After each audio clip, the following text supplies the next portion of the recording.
that death row is a deadly place is no surprise for the convicts inside. But how deadly is it for those paid to be there?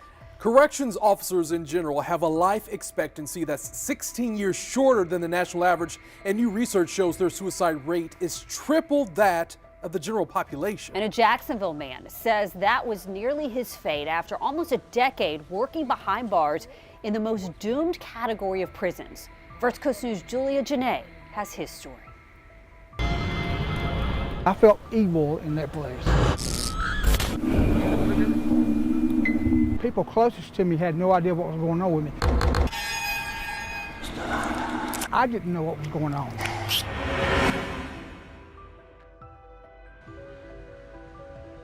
It would be 20 years before Bobby Allen felt he had all the answers. When the nightmare started, I just wanted them to stop. Answers about why the ghost from his career on the last mile refused to disappear. The horrendous things that they did to their victims, that was constantly on my mind too. From 1981 to 1987, he worked as a death row corrections officer in Georgia's Diagnostic and Classification State Prison near Jackson. One of his duties was walking inmates to the death chamber. 10 executions happened over his 6 years within the unit. Was there conflict inside every day? Because I'm a Christian, yes, there was. Allen would learn to build a rapport with the prisoners on his block. Roosevelt Green was one of them, a man executed by electric chair in 1985 for the rape and murder of nursing student Teresa Carroll Allen. She was killed less than a mile from my home when I was a teenager. And a lot of my nightmares and flashbacks were about her and her killer. One of the nation's most wanted, Timothy McCorkindale, put to death in 1987 under Allen's watch. McCorkindale received the death penalty for murdering a 17-year-old runaway from Atlanta. He said, "You know, Mr. Allen, I like you, but if you ever stood between me and that door and I had a chance to get out, I'd have to kill you." Now, that wasn't a threat. He just said it. It was just a statement of fact. Another inmate, Alpha Otis Stevens, was executed in 1984 after he appealed 5 times. Allen said Stevens survived the first execution attempt, requiring a second round of voltage to end his life. Hours before the execution, Allen remembers the inmate making an eerie request. We walked him past the electric chair. He turned to the 3 of us who were escorting him and said, "Why don't you just go ahead and sit me down and burn me now?"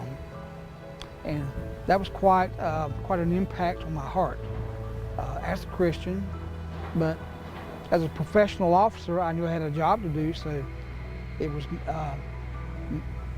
I wasn't supposed to show emotion in moments like that. Stuffing down the emotions from his job turned into a downward spiral. It would cost him his family, his job, and his sanity. He contemplated suicide. You have a lot of anxiety, you become withdrawn. So I started drinking very heavily, and people constantly misdiagnosed me with alcoholism. 3 years ago, he found hope through spiritual guidance at the Salvation Army and a new diagnosis, one of PTSD. The medication helps, but the change in my life happened through Jesus Christ. Psychologist David Thomas says undiagnosed trauma continues within the Band of Blue. Let's say if he's walking a guy to the death chamber, and now I've been on death row with this guy for 6 or 7 years now, and they're going to kill him. They're cooped up with their people. Thomas, a former officer who specializes in counseling law enforcement, says often patients don't seek help until there's a problem on the job. One of his top recommendations is simply talking about the stressors to someone outside of the force. If I have this conversation with my significant other and we share those tough times, what ultimately ends up happening is that glass that's overflowing starts to unfill. Allen says now he has a message. I decided that people needed to know about PTSD and how devastating it is to a person's life. And a new direction on a different mile that ends with life. It's an officer's spiritual journey through Georgia's death row, and that's what it's about. It's about the journey. It's not just about the executions. Allen says that message is one he believes officers can't afford to ignore. He's put his experiences into the pages of a book called The Redemption of an Executioner. He still volunteers every day with the Salvation Army that he credits with helping save his life. Reporting with photojournalist Byron Parker, Julia Janae, First Coast News, on your side. What's up? You?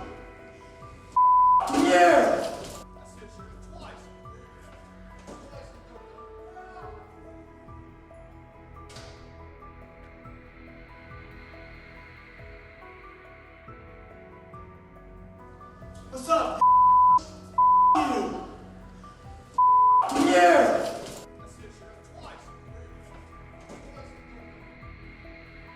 An inmate at the Suffolk County Jail has been charged with violent felony assault after allegedly attacking a 26-year-old correction officer last week. CBS 2's Jennifer McLogan shows us the video that prompted the charges.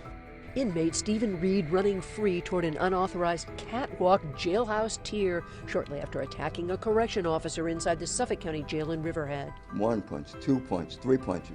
The officer now retreats. Reed, an admitted Bloods gang member from Calverton awaiting trial for attempted murder during a candlelight vigil last July, overpowered the officer when he opened the gate to allow another inmate passage. Unprovoked attack, unnecessary attack. Reed angry that the officer didn't deliver a bar of soap fast enough. Assaulting an officer is never the appropriate action for not receiving a hygiene product in time. He has a laceration of the lip, swollen nose, bruised wrist.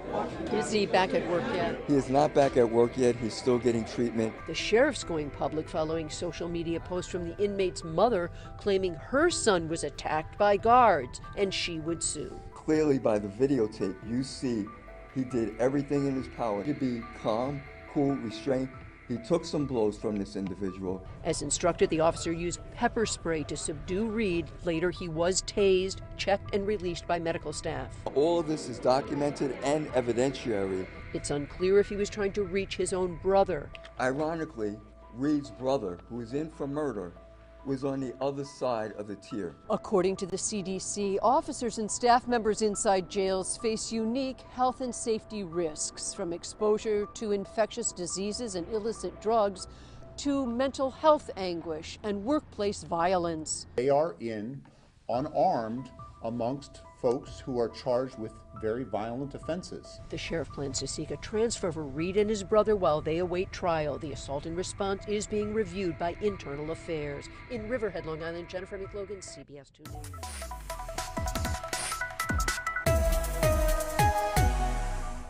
Surveillance video from inside the Racine County Jail shows 17-year-old Deontay Anderson being booked into the holding area for an armed robbery charge. Then he punches a corrections officer. For unknown reasons, and as a surprise to my staff, he turned and it became very violent very quickly. The officer was sucker punched to the face and knocked to the ground. You can see his partner quickly gets Anderson under control as other deputies rush to help. My officers very quickly reacted and brought him down and arrested him. And looking back at this truly underscores just how dangerous of a job these correctional officers have each and every day. Schmeling says the inmate became so violent and uncontrollable he had to go into this restraint chair until he calmed down. But that didn't last long. Anderson continued to cause outbursts throughout the night, so deputies are keeping him in a padded cell. He even yelled at us while we reported this story. Schmeling says the officer was taken to the hospital to get checked out. He was back on the job today. In Racine County, Christina Palladino, WISN 12 News. A whole lot of sex going on between inmates and corrections officers in Kentucky. More than 24 employees with the department there have apparently had some sort of sexual relations with inmates in just 16 months. One probation officer even got pregnant by a prisoner. A stunning report from the Herald Leader newspaper reveals that over 16 months, ending in November 2023, more than 30 workers with the Department of Corrections were having some sort of inappropriate relationship with inmates. Another 14 employees got caught smuggling contraband, including meth, into facilities. And in the past 5 years, nearly 60 cases of employee on inmate sexual offenses, 35 of the cases possibly ending in criminal charges. This month, 42-year-old Amanda Kulka was charged with third-degree sodomy for allegedly having sex with a prisoner who was half her age. A federal lawsuit from last year revealed 56-year-old Todd Boyce, a former chaplain at a Kentucky prison, was sexually abusing an inmate, setting up encounters 3 days a week where he allegedly forced the inmate to perform sex acts. Boyce was charged with third-degree sodomy, second-degree sexual abuse. Apparently, prison officials knew about his behavior, they said, but didn't do anything about it. And in an incident from December 2022, 39-year-old Trista Fox pleaded guilty to third-degree rape after her colleagues found her having sex with an inmate. One female probation officer even got pregnant by a criminal out on parole. The parole officer Wasn't actually overseeing the convict, but he was assigned to her district office. Then a dozen more officers were caught smuggling drugs into prisons. When the Herald Leader asked Department of Corrections leaders about the sex and the smuggling, they said, quote, "The truth of the matter is, if we were not handling these situations in a very aggressive manner, the numbers would not be what they were." Not sure exactly what that means. 62 employees ended up being fired or resigning. Joining me now is Gary Hayward, a former Marine war veteran who became a prison guard at Rikers Island in New York, but got busted for selling drugs throughout the jail. He wrote a memoir called Corruption Officer. Thanks very much for coming on the program. Thanks for having me. All right, so am I naive to be shocked at what I'm hearing about what's happening in Kentucky? Yes and no. Because in this day and age right now, you know, it used to be the badge held more weight and honor and integrity behind it. Right now, it's not the case. So in this, when I went to prison for doing this, the badge was up on a very high pedestal. Right now, it's kind of diluted. Right now, because it's rampant all across America. You think so? You think that this is happening in facilities across the country? Oh yes, absolutely. Why? Well, in my case, what happened, what led me to dive into the underground or the dark side of being a correction officer was I was going through a rough divorce and child support, which hindered my finances. So that's one reason. So yours was practical. You were, I need money. Yes. I'm going to start selling drugs. Yes. And you got caught. How'd you get caught? It was an undercover sting, probably like the one they did in Kentucky. In my case and others' cases, being comfortable, hiding behind the integrity of the badge. You're going to trust me because I swore and took an oath for this badge, so you're not going to question my moves and my motives when I come inside the jail. So it made it easy for me or any other officer that wanted to do that. What about the sex part? Does that part surprise you? No, it doesn't. Well, the sex with the inmates kind of surprised me, but sex amongst officers, no. Right, no, forget about, I don't care about sex among officers. They can have all the sex they want with each other. But I'm talking about the sex with inmates, which is a crime. Yes, it surprised me a little because it goes on all the time. And one reason, I'm not the expert on really why a person would have sex with an inmate, is just that when you're in these jobs and you work in these long hours and you're away from your loved ones and you're away from your family, correction officers are human. They got human emotions, human feelings, and stuff like that. Now, you would think, listen, no, you're an officer, that's an inmate. But in close proximity, when conversations are had and that shield is taken down and you look at that inmate as a person, which is wrong, but the likelihood of you getting caught is slim. So the amount of times, like these people here that got caught or anyone who got caught doing that, you can't times that times 10 that they did it and didn't get caught, so they were comfortable with it. Gary Hayward, the book is called Corrections Officer. Thank you very much for coming in. Thank you for having me. What's going on, you guys? Welcome back. Another episode of Greenlit Gang TV. I appreciate you guys coming back to the channel. Today we're going to be talking about corrections officers. We're going to be talking kind of on a wide variety of it. Originally, I was going to be just talking about the death row corrections officers or the high security officers. But then I started just looking, I literally just started Google searching, and it took me on just a wide array of the levels at corrections, how certain people get into it, how it's changed over the years. You know, it's a very, I will say this, it's a very hard job. You know, right off the bat, right? We got over 2 million people imprisoned and about I read something here. It said, and this is in 2013. This is 10 years ago. 2 million inmates, 500,000 COs, right? So 25%, a quarter, that's their numbers. A quarter of what they're going to, the amount of officers to the amount of inmates. This was crazy. And you saw that in the first news article, the first news video I posted, talked about the triple, right? The suicide rate, the national, the average life expectancy. I read this in this article. The life expectancy is around 58 years old. I don't know you guys. I don't know about you guys, but my parents are both almost 60 years old. They're both 59. It's just crazy when I read that. And then I saw that news video play. I'm like, okay, so there's got to be some truth to it. And these are just things I read, right? I read an article, National Library of Medicine. It showed that between 98 and 08, 113 corrections officers were killed. A study done in 2011 out of the same National Library of Medicine, it says corrections officers have one of the highest rates of non-fatal work-related injuries. And it shows, right? And that just means because you're in corrections, that means you're going to be assaulted, you're going to be attacked, you're going to be stabbed, possibly murdered, beat up, who knows? It says majority of the corrections officers killed in the study were white over the age of 45. 62% of them were fatal assaults. 38% though were suicides, people taking their own life. And that is a huge thing, all right? Because of the mental health. You see the video with the Gary Hayward and him, he's a big, confident guy. He talks about how he's running Rikers Island. He had the power to do anything. It said he was pimping out female CEOs to inmates, running drugs, running cigarettes, getting people beat up if you went against what he said.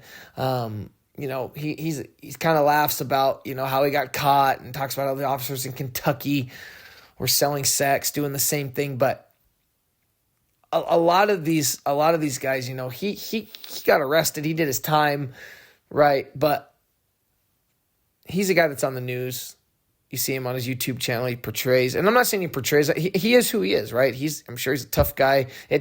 You have to be a tough guy to rise to what he became in Rikers Island and being able to work basically both sides. He was a cop in there, but he was also working with the inmates to be able to have the respect of both. He's got to be a tough SOB, right? He's got to be a tough guy. He's got to know what he's doing. He's got to be smart. But it's the stuff you don't see, right? It's the PTSD, the depression, the effects on the family, the home life, the constant stress of the job, the constant threats of violence. You're on the go 24/7, right? And this is one of those jobs that I think you would really take home with you, or you'd really have to work to not. You mentally prepare yourself to go to work every day. I imagine a lot of them bring their work home with them. There's a rotating schedule of working days and working nights, sleep deprivation. Sometimes you're forced to work mandatory overtime, and just, there's the constant fear of being attacked. But I don't really believe that. I don't think there's a constant fear of being attacked. I just think it's one of those jobs that wears you the F down. I think you are going into a place where, whether you want to judge them or not, you got people that buck society's rules, buck society's trends. They're going to do what they want. You're not going to tell me what to do. You better talk to me a certain way or I'm going to make your life hell. And I think that breaks a lot of people, guys and girls that do this job. I saw that with the article I read on the Georgia corruption, that since 2018, this article is end of 2013, that 600 plus guards had been arrested, majority of which were female, and they had to, 8 out of 10 were female. They had to hire the females because, right, they don't pay them good. So they hire young females with zero law enforcement or corrections experience. They hire them right off the street, and they throw them into a predatory environment. And I don't care what you say, jail, prison, it's still a predatory environment, even for the people that are just working there, right? Some of the lowest paying states, Arkansas, Georgia, around $30,000 a year, maybe less. Texas is some of the higher paying states. Those are around $60,000 to $70,000 a year. But it doesn't matter, right? Corruption is everywhere. And then, this is kind of why I was going to do this video on death row, because I was really thinking about what it's like to be on death row, or like when you see in San Quentin, condemned row, even though California's getting rid of it and San Quentin was phasing out their death row. Guys like Scott Peterson, if you know anything about his case, Lacey Peterson case, and some of these other famous inmates, they're being phased out. They're just going to be doing life. But going to work every day, working with what society is deemed, and you've been tried and convicted, or you pled guilty and a jury deemed you, in the penalty phase to die, that your crime was bad enough to die. I can't imagine that doesn't take somewhat of a toll on your mental state, being around that, because I don't know about you, I spend more time at my job than anywhere else. And I think that's the same for a lot of these corrections officers. They spend more time at their job. They get closer with the people they work with. That's why you see the affairs between the men and the women. That's why you see the women CEOs sleeping with the male inmates. You see them sleeping with male or female inmates on both sides, because they spend so much time there. you get close with inmates, get close with corrections officers get close with inmates. But then there's also the side of you that's got to get worn down being around such violent, vicious, vile people that have committed some of society's worst acts. Some of these crimes, I don't think people realize some of the crimes that people have committed to get on death row or to get life behind bars. You hear some, the ones that make the news, the serial killers or the gang shootings and stuff, but there are guys in there for heinous crimes. And I've read things about corrections officers literally being physically ill, having to be around some of these inmates. Guys talking about their crimes, joking about their crimes in a flippant, light manner that enrages and makes some of these guys physically sick to be around, right? So there's so many angles to it. There's the corruption angle. There's just the stress, the PTSD, the threats of violence. There's the not being, you're not paid a lot. There's the outnumberedness. I read something that talked about how a lot of corrections officers, they felt alone. Like what they were doing wasn't important. There wasn't a purpose. When your administration, when your jails, when your prisons are underfunded, when the staff doesn't believe in what they're doing, that's where you get inmates getting away with a lot more corruption, violence. I saw that. You guys see that in one of the videos I did, the Tavon White video, the BGF leader out of Baltimore. He was basically running the Baltimore City Jail. Forget the Gary Hayward guy. At least he was a corrections officer running Rikers Island. This guy, Tavon White, was a BGF leader, had impregnated 4 female corrections officers, all right? And in one phone call talked about how he ran the jail. The jail was his. Nothing goes on both sides, inmates and the officer side, without him knowing about it, all right? And it talked about how these corrections officers actually liked him being in charge and actually liked the BGF running the jail because it made things smoother. It made things easier, where at least there was some form of power structure that a lot of these other maybe radical or unruly inmates, they were afraid of the BGF. At the end of the day, these other people were afraid of the BGF, so they fell into line, and it made the corrections officers' jobs easier. So, they looked away on other things. They looked away on the drug dealing, the prostitution, the cell phones, all the other contraband being brought in, right?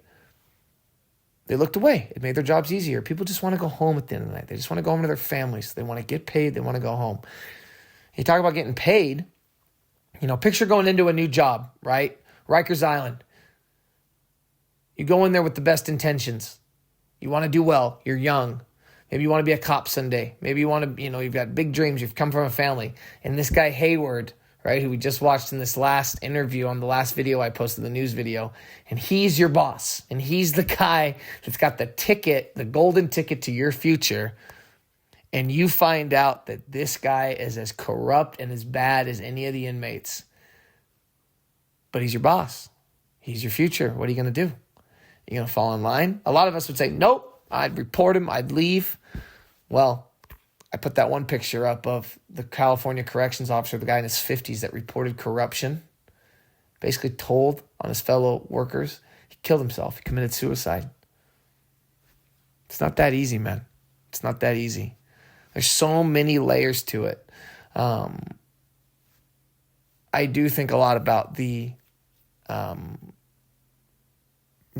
that's why I wanted to first make this video on death row and the high violent guys. I watched an interview with like Tommy Lynn Sells and these other guys that are, if you don't know who that is, please look him up. Out of Texas, a notorious serial killer. These high-ranking gang members, these guys are smart. These guys are manipulative. These guys know how to talk. They know how to get in. They know how to control people. And what it would take to be a successful corrections officer. I think you have to walk a fine line. I think you have to have respect. I think you have to talk to people like a human being, but you also have to let them know that you will not be, and when I say successful, I mean really make a career out of it, being able to retire, being able to have a good home life, have a good family life, have a wife, have a kids, and be able to have a good quality of life and not take the job home with you, right? Because it is possible. There's a good YouTube channel I encourage any of you to check out. It's called As the Key Turns. He was a retired federal corrections officer, and he was at, I think, God, I don't want to say this wrong, Leavenworth or USP Marion, one of the high-ranking, really max security ones. And from all things I see, he did it the right way. Retired, he's happy. He makes awesome YouTube videos. Talks about some of the inmates that were in there. And, so there's a way to do it right. There's a way to do it wrong, just like anything else in life. There was another stat. It said on average, 47 to 50,000 corrections officers are assaulted every year in jails and prisons. Like I said, combine that with the low pay grade, the low morale. Inmates, what do they talk about? The inmates are running the asylum, corruption, and it just breeds what we see, the issues that we see. Jails and prisons are rampant with corruption. I'm not saying everybody is, and I'm sure there's less and more of. I know for a fact it's less and more. It varies, but it's out there, And I like seeing guys like the Hayward or reading the article about the guy that reported, the corruption in California, and he ended up taking his own life because it just shows you the effect it really has on people. And that's why I wanted to make this video. It's just interesting. I didn't want to stick to just one topic, right? I was just going to do what it's like to be on death row, right?